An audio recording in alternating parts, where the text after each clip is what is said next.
Larga na sa Batanes! Shout out sa mga bagong sahod na malakas ang loob gumastos. Deserve mo nga rin naman i-treat ang sarili mo sa magandang lugar na malayo sa ingay at polusyon. Kinikilig ka na sa sahod?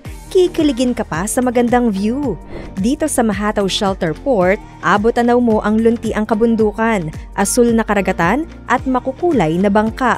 Perfect destination nga ito para sa mga gustong i-feel ang ganda ng kalikasan. Sinasabing ito ay isang popular na stopover na itinayo upang maprotektahan ang mga bangka ng Batan Island mula sa masamang panahon.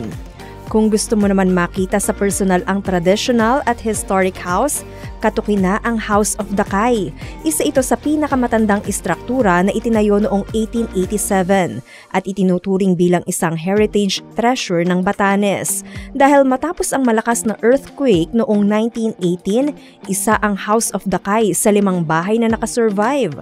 Gawa sa typhoon-proof ang bahay na ito dahil ang pader ay mula sa matitibay na bato habang ang bubong naman ay gawa sa cogon grass na halos 1/3 meter ang kapal.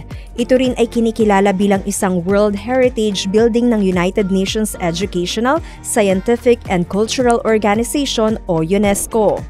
Samantala, sa Honesty Coffee Shop, totoo ang chismis. Magbayad ng naaayon sa iyong konsensya.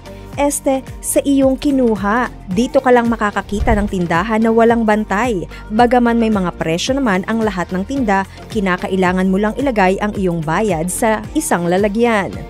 Kaya kung hindi ka honest, minus point yan sa langit. Muli, maging responsableng turista para sa radyo natin nationwide, Ella ni Bensal ang inyong kalarga.